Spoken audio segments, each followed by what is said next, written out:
Good afternoon, everybody. Welcome to Bond Realty Group TV. This is Damon Bond, licensed real estate brokers in the state of Connecticut, New York, and Georgia. Hope everybody's well. Today is February 24th, 2023, and I hope you're well. If you want to get in touch with me for any services that you may need in terms of leasing, buying property, selling your property, please get in touch with me, and myself and my agents will be happy to assist you in your real estate needs.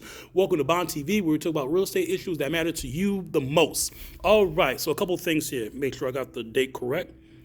24th, very good. Today I want to discuss Section 8. What is it and why landlords should actually be happy with Section 8. Now, unfortunately, there's a lot of misconceptions about what Section 8 is and what it isn't. So just to let you know, first of all, Section 8 is a government sponsored, government-run program. And basically, it is, sorry, I just had a text come in. Basically, what Section 8 is a government-sponsored program. And in the 50 states of the United States, every city has like, a Section 8 outlet, what have you, right? And so what Section 8 does is it permits people not to live in public housing, right, aka the projects, and they can live in an apartment somewhere or a house somewhere, by individual landlords or what have you. And Section 8, the city, okay, will cover either part of it or the whole amount of what the rent is. That's what Section 8 is, okay? And there's been some misconceptions about what actually it entails. When people think of Section 8, they think of a lady with, 5 different baby daddies, 5 different kids, and what have you, and that's one. Also, people with Section 8, tend to trash the place or whatever it is. That's another one. Section 8 people, unreliable, untrustworthy tenants and everything. All those are actually false. And they're not true, and they're misrepresentations. First of all, you could have any renter can be unreliable. Any renter can have kids all over the place, what have you, right?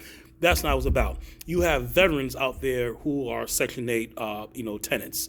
Okay, you have people, who you wouldn't think are Section 8 tenants, right? Section 8 tenants comes in all races, all right, all ethnicities, what have you, so they're not limited to one group.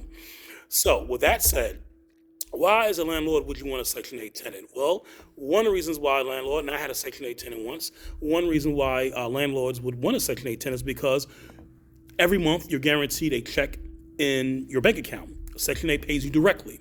So, and that's a good thing. So, no matter what, the first of every month, your check's going to be there, either in the mail, in which case they do in some parts of the country, they still mail a check by mail, and other parts is directly deposited.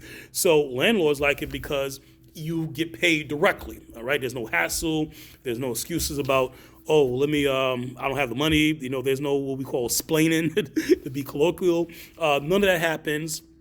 You get your money at the first of every month, which is a good thing, okay?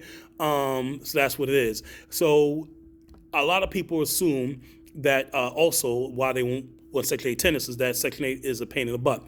Yes, it's more paperwork involved. That is true, all right? But it's not that much more. Like, for example, if you have a prospective a tenant, they're Section 8, and let's say they like the apartment, and what have you, right? What happens is an inspector from housing will come in, Section 8 housing will come in, and they'll inspect the apartment to make sure that the apartment is up to standards, up to codes. That's what they do. And then if the apartment's okay, they run it through. If it's not, they give the landlord, the owner, here's some things that needs to be corrected. Now, you don't have to correct them. Many times they're just minor. Maybe, a loose socket, there need to be a wall plate over here, something, it could be something small. If it's something big, guess what? You don't have to do it.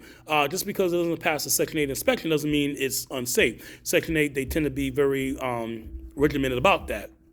So they have to make sure the apartment is up to code, intact, what have you. And in terms of tenants destroying the apartment, that's not true either, because every year there has to be a recertification. So every year an inspector will come by and inspect the premises to make sure that is up to muster, so to speak.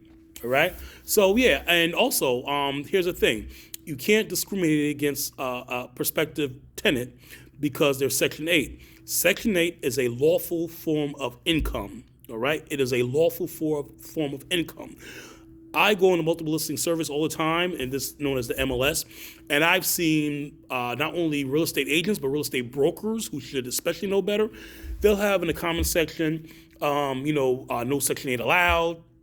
Um, the landlord doesn't want any Section 8. Section 8 of welcome. All right. All these are big no-nos because you're discriminating against a protected class. Section 8 tenants. Section 8 tenants, prospective Section 8 tenants are, there's a lawful form of income, all right? So you can't discriminate against them. They're not drug dealers or anything like this. It is a lawful form of income. So I see that all the time. So if you're a landlord out there, don't advertise for that. Now, landlords sometimes will complain, well, how can I just won't accept anybody? As a landlord, yes, you can ask for a credit check. Yes, you can. All right. So, but this credit check has to be with everybody. Okay. The key word is everybody. You can't make the credit check on a Section 8 tenant and not make it for, nobody else. It has to be equitable. You can request a background check, criminal background check. You can do that as well, right? But once again, it has to be for everybody. It can't be just for Section 8 tenants. It has to be for everybody because that is housing discrimination, right? So yes, you can do these things. And the key thing is you have to treat all prospective tenants the same, regardless if they're Section 8 tenants or not. Okay, so just keep that in mind. So if somebody's coming with a voucher, right, you ask for a credit check. You can ask, a credit report rather. You can ask for a criminal background check. You can do that, right? As long as it's done for everybody across the board. So if you have 5 tenants come in and 1 tenant is Section 8, you can't ask for that one individual for a credit check or a criminal background check. All right, it has to be done to the 4 others as well. Otherwise, as a landlord, you could be in serious trouble.